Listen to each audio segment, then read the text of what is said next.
मित्रों, सभी शिव भक्तों को सुदेश कंसल की ओर से सावन मास की ढेर सारी शुभकामनाएं। दोस्तों, कहा जाता है कि यदि भगवान की सच्चे मन से भक्ति की जाए तो भगवान हर समय उस भक्त के साथ रहते हैं, और यदि उस भक्त के आराध्य भगवान शिव हो तो कहने ही क्या। आज मैं स्वयं घटित यानी मेरे खुद के साथ घटित एक बहुत ही अनोखी घटना के बारे में बताने जा रहा हूँ, जिसको याद करके आज भी तन मन शून्य हो जाता है तथा रोमांचित मन उस भोले भंडारी की भक्ति में डूब जाता है।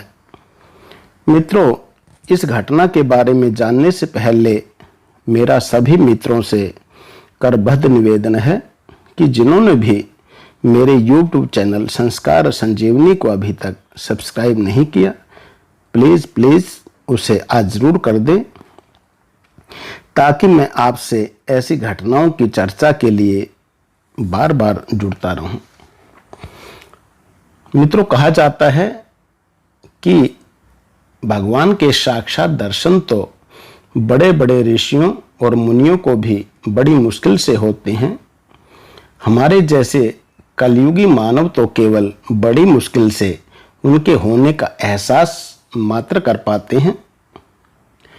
मित्रों, यह घटना करीब 22-23 साल पहले की है। मेरा घर गांव कलायत, जिला कैथल, हरियाणा में है। मेरे 5 मित्र कलायत से हरिद्वार कावड़ लाने के लिए जाते थे। मैं उस रूट पर पहली बार गया था। वापसी में हम पैदल हरिद्वार से रुड़की, सहारनपुर, यमुनानगर, कुरुक्षेत्र, कैथल होते हुए कलायत पहुंचते थे, जो कि करीब 250 किलोमीटर का रूट था। यह घटना तब की है जब हम वापसी में हरिद्वार से रुड़की, सहारनपुर होते हुए यमुनानगर शहर को पार करते हुए शहर से बाहर स्कूल में बने कावड़ सेवा शिविर में पहुंचे। प्रोग्राम यह था कि अगले दिन हमें कुरुक्षेत्र में ब्रह्म सरोवर पर पहुंचना था, जो कि करीब 60 किलोमीटर दूर था। रात को हम सभी मित्रों की सलाह बनी कि चूंकि रास्ता लंबा और दिन में धूप में चलने में परेशानी होगी, इसलिए रात को 12 बजे ही हम ब्रह्म सरोवर कुरुक्षेत्र के लिए चल पड़ेंगे। रात को भगवान ने परीक्षा ली। मुझे बुखार हो गया, लेकिन चलना जरूरी था, इसलिए हमने नहा धोकर कावड़ की पूजा की और चल दिए। करीब आधा किलोमीटर ही चले थे कि तेज बारिश स्टार्ट हो गई।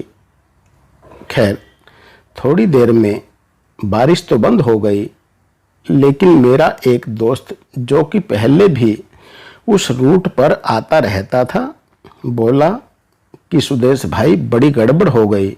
मैंने पूछा क्यों, क्या हुआ?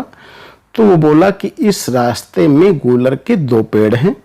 गूलर के पेड़ के बारे में मान्यता है कि यदि गूलर के पेड़ के नीचे से कावड़ लेकर जाई जाए तो वह अशुद्ध हो जाती है। मैंने कहा कि भाई, ये तो तूने पहले बताना चाहिए था।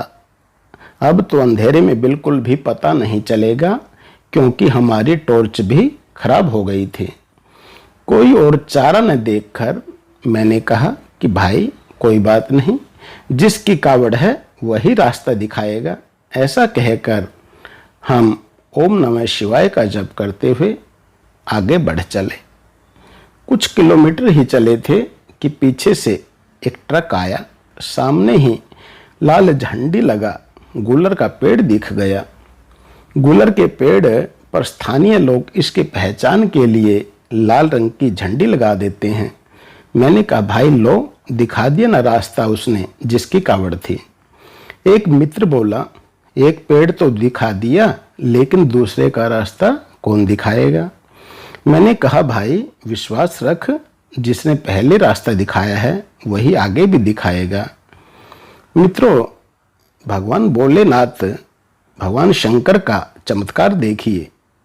जैसे ही दूसरा गूलर का पेड़ आने वाला था, पीछे से एक कैंटर आया, जिसकी रोशनी में हमें पेड़ के ऊपर लगी लाल झंडी दिख गई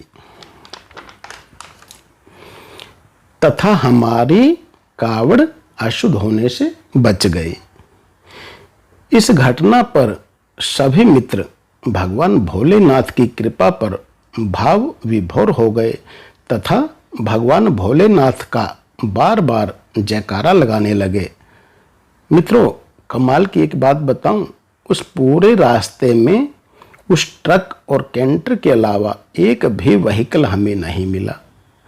मित्रों, कुछ लोग इस घटना को इत्तेफाक भी बोल सकते हैं, लेकिन श्रद्धा के आगे किंतु परंतु नहीं लगता, क्योंकि रामायण में भी कहा गया है, जाकी रही भावना जैसी प्रभु मूरत दीखी तिन वैसी।